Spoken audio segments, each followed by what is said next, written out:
안녕하세요. 위클리 비글TV입니다. 오늘 준비한 소식은 한미 미사일 지침에서 우주 발사체 개정에 관한 소식입니다.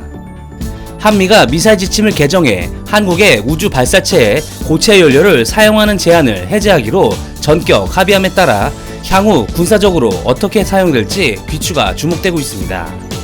김영종 청와대 국가안보실 2차장은 28일 브리핑을 통해 오늘부터 우주 발사체에 대한 고체 연료 사용 제한을 해제하는 2020년 미사일 지침 개정을 채택한다고 밝혔습니다. 이번 미사일 지침 개정으로 고체 연료 우주 발사체를 활용한 적에도 군사용 정찰 위성을 언제 어디서든 우리의 필요에 따라 우리 손으로 쏘아 올릴 수 있는 능력을 갖추게 된다고 청와대는 설명했습니다.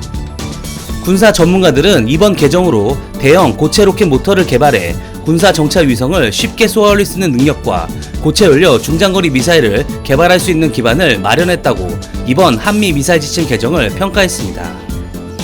이번 개정으로 인해 과연 우리나라는 어떠한 일들을 할 수 있을지 알아보겠습니다. 첫 번째로 4.25 사업의 고체 연료 로켓 사용의 가능성입니다. 우리나라는 그동안 액체 연료를 이용한 한국형 발사체를 개발해왔습니다. 미사일 지침에 따라 우주 발사체에 고체 연료를 사용하지 못했기 때문입니다. 고체 연료 사용 로켓은 구조가 간단하고 비용도 액체 연료의 10분의 1에 불과할 정도로 매우 편리한 수단입니다. 그리하여 고도 200에서 300km의 저궤도 위성에는 고체 연료가 굉장히 유리합니다.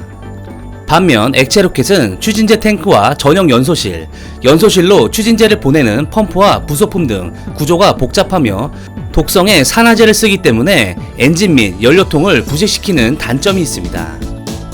액체 연료를 주입하면 일정 시간 이내에 발사해야 하는 것도 이러한 이유가 존재합니다.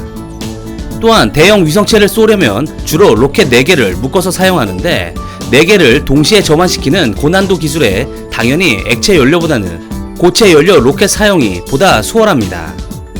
이와 관련 김현종 차장은 이번 브리핑에서 액체 연료 로켓은 자장면 한 그릇을 배달하기 위해 10톤 트럭을 사용하는 것과 같다라고 비유하며 액체 연료 로켓의 비효율성을 표현하기도 하였습니다. 이에 우리 당국은 고체 연료 로켓을 정찰 위성을 띄우는데 적극 활용할 것으로 보입니다. 국방부는 오늘 2023년까지 정찰 위성 5기를 전력화할 예정입니다. 4.25 사업이라 불리는 SAR 정찰 위성과 EOIR 정찰 위성을 획득하는 사업에서 고체 연료 추진체 혹은 고체와 액체 연료 혼합 방식의 추진체를 사용하는 새롭게 독자 개발한 추진체를 사용할 것으로 예상됩니다.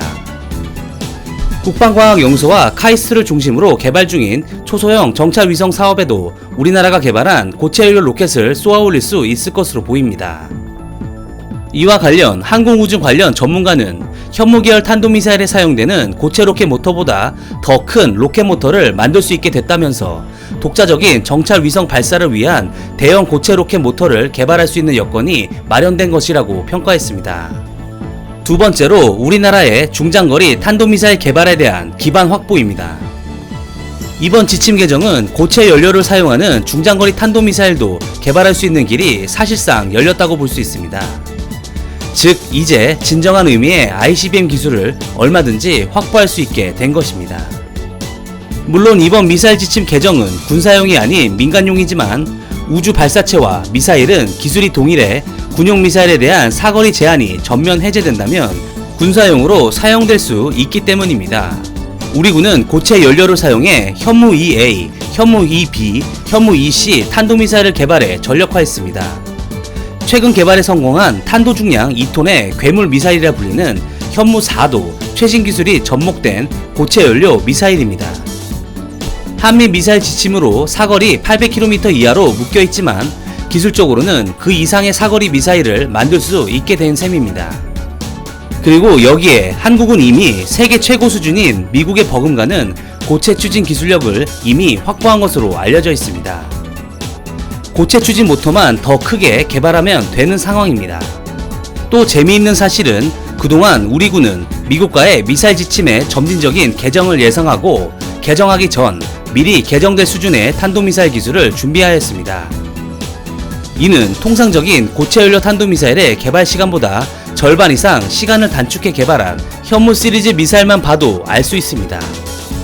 사실 우리나라의 지리적 여건을 고려하면 사거리 800km 미사일로 북한 전역을 타격할 수 있습니다. 800km 이상의 미사일은 북한을 넘어 중국 동부와 일본 남부 지역, 그리고 러시아 극동 지역 최대의 도시인 블라디보스토크까지 도달할 수 있습니다. 이 때문에 북한을 비롯해 중국과 러시아, 일본 등 한반도 주변국이 민감하게 반응할 가능성도 있지만, 이들 나라는 모두 미사일 개발에 열을 올리고 있어 반발할 일이 못 되는 입장입니다. 이번 한미 미사일 지침은 아쉽게도 전면 해제가 아닌 민간용 로켓에 대한 고체 연료 사용 허용입니다. 앞서 언급한 것처럼 사거리 800km의 현무 4로도 동북아에서 충분한 전쟁 억지력을 확보할 수 있기 때문에 가장 시급한 민간 부문 고체 연료 로켓에 대한 협상을 먼저 한 것으로 파악됩니다. 하지만 김현종 차장이 브리핑에서 한 말 중 군용 미사일 부문도 미국과 협상에 머지않아 될 것이라고 설명했습니다. 청와대의 말과 같이 머지않아 군용 미사일 부문에 대한 사거리가 전면 해제된다면 아마도 해제 시점으로부터 2-3년 내에 일본은 물론이고 중국 절반을 커버할 수 있는 사거리 2000km 이상의 탄도미사일과 그 이상의 사거리를 가지는 진정한 ICBM을 곧 선보일 것이라 생각됩니다. 정말 간만에 반가운 소식이었습니다.